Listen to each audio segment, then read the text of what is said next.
Hello student.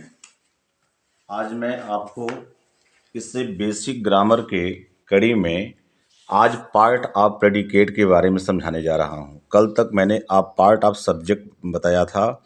आज मैं part of predicate. मैं पाठक सर। देखिए आप कि पार्ट ऑफ प्रेडिकेट यानी विधेय का भाग, इसको आप लोग गहराई से समझिएगा।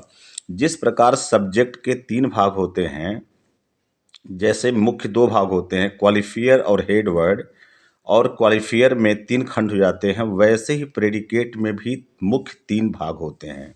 यानी प्रेडिकेट के मुख्य 3 भाग होते हैं। पहला वर्ब, दूसरा ऑब्जेक्ट या कंप्लीमेंट ऑब्जेक्ट, तीसरा होता है एडवर्बियल फ्रेज। ऑब्जेक्ट और कंप्लीमेंट ऑब्जेक्ट के बारे में भी मैं आगे आपको बताऊंगा। तो देखिए वर्ब का पहचान कैसे करते हैं। आप प्रायः देखते हैं किसी भी वाक्य में वर्ब 3 प्रकार से दिखाई देता है, या तो हेल्पिंग वर्ब के रूप में, या तो मॉडल वर्ब के रूप में, या मेन वर्ब के रूप में। तो मैंने यहाँ लिख दिया कि वाक्य में वर्ब 3 प्रकार से आता है। पहला हेल्पिंग वर्ब के रूप में, या तो is, am, are, was, were इत्यादि हो सकता है। दूसरा मेन वर्ब के रूप में, जैसे गो, रन, प्ले, रीड इत्यादि के रूप में। तीसरा मॉडल वर्ब के रूप में, can, could, may, might, should, must, ought to हो सकता है।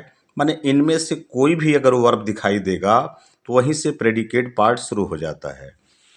तो आगे आप देख सकते हैं, यहाँ मैंने एग्जाम्पल में दिया सब्जेक्ट और प्रेडिकेट। जैसे सी इज ए गर्ल या सी इज ए नर्स। इज क्या है? हेल्पिंग वर्ब है, ये भाग आपका प्रेडिकेट का है। दूसरा है she runs on the road. Runs main verb हो गया, यानी मुख्य क्रिया हो गई। तीसरा सी कैन रन, इसमें मॉडल वर्ब आया है। तो अर्थात जहाँ से वर्ब शुरू होता है वही प्रेडिकेट पार्ट होता है, चाहे वो हेल्पिंग वर्ब हो, चाहे मेन वर्ब हो, या मॉडल वर्ब हो। अब आप देख सकते हैं दूसरा ऑब्जेक्ट का पहचान कैसे होता है। यानी प्रेडिकेट में मेन वर्ब होता है, ऑब्जेक्ट होता है और एडवर्बियल फ्रेज होता है। तो मैंने वर्ब के बारे में बता दिया। अब मैं आपको ऑब्जेक्ट का पहचान करा रहा हूँ। ऑब्जेक्ट मुख्य 2 प्रकार के होते हैं। वाक्य में ऑब्जेक्ट 2 प्रकार से आते हैं। पहला डायरेक्ट ऑब्जेक्ट यानी प्रत्यक्ष कर्म के रूप में, यह सदा निर्जीव होता है। यानी डायरेक्ट ऑब्जेक्ट का सबसे बड़ा पहचान है कि सदा निर्जीव होता है। क्रिया में क्या से प्रश्न पूछने पर प्राप्त होता है। यानी डायरेक्ट ऑब्जेक्ट जब क्रिया में क्या लगाकर प्रश्न करते हैं तो हमें प्राप्त होता है। जैसे एग्जाम्पल में है ही गिव्स ए बुक, वह एक किताब देता है। क्या देता है? एक किताब देता है। इसी प्रकार से इनडायरेक्ट ऑब्जेक्ट देखिए, अप्रत्यक्ष कर्म कहते हैं इसको। यह सदा सजीव होता है। सबसे बड़ा पहचान है डायरेक्ट इनडायरेक्ट का कि डायरेक्ट हमेशा निर्जीव होता है, इनडायरेक्ट हमेशा सजीव होता है। जब क्रिया में किसे या किसको लगाकर प्रश्न किया जाता है तो हमें इनडायरेक्ट ऑब्जेक्ट प्राप्त होता है। जैसे ही गेव मी, वह मुझे दिया। किसे दिया? मुझे दिया। तो ये इनडायरेक्ट ऑब्जेक्ट हो गया। इस प्रकार आप आगे देख सकते हैं कंप्लीमेंट ऑब्जेक्ट। अब बच्चे समझेंगे कि आखिरकार ऑब्जेक्ट तो हो गया, कंप्लीमेंट ऑब्जेक्ट क्या होता है। कंप्लीमेंट ऑब्जेक्ट का मतलब होता है कि जब हेल्पिंग वर्ब के बाद वाक्य को पूरा करने के लिए कोई एडजेक्टिव या एडवर्ब या कोई नाउन आता है तो वह कंप्लीमेंट ऑब्जेक्ट कहलाता है। सबसे बड़ा पहचान कंप्लीमेंट ऑब्जेक्ट का होता है कि यह इज एम आर के बाद ही आता है। मेन वर्ब के बाद तो ऑब्जेक्ट आता है, लेकिन इज एम आर के बाद हमेशा कंप्लीमेंट ऑब्जेक्ट आता है। तो इसको देखिए, आप लिखा हुआ है कि जब हेल्पिंग वर्ब या बी वर्ब के बाद कोई नाउन, एडजेक्टिव या एडवर्ब वाक्य को पूरा करने के लिए आता है तो वह कंप्लीमेंट ऑब्जेक्ट कहलाता है।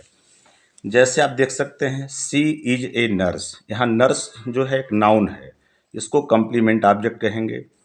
राधा इज गुड, यह एडजेक्टिव है, ये भी वाक्य को पूरा करने के लिए आया है तो ये कंप्लीमेंट ऑब्जेक्ट कहलाएगा। ये भी ही इज वेरी गुड, यहाँ पर एडवर्ब है, ये भी कंप्लीमेंट ऑब्जेक्ट कहलाएगा।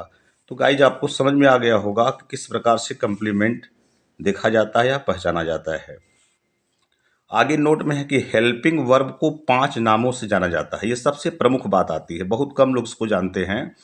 हेल्पिंग वर्ब जो है 5 नामों से जानी जाती है, जैसे प्राइमरी एक्सिलरी के नाम से, या बी वर्ब के नाम से, या टू बी वर्ब के नाम से, या हेल्पिंग वर्ब के नाम से, या एक्सिलरी वर्ब के नाम से। आप पांचों में से किसी का नाम ले सकते हो, हेल्पिंग वर्ब का ही एक जो है रूप होता है।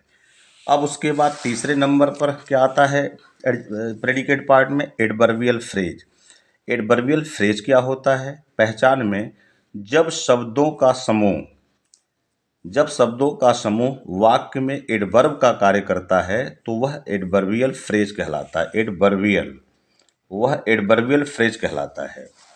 जैसे एग्जाम्पल से देख सकते हैं कि she is running on the road. अब ऑन द रोड, अब इज रनिंग, ये तो पूरा प्रेडिकेट पार्ट हो गया।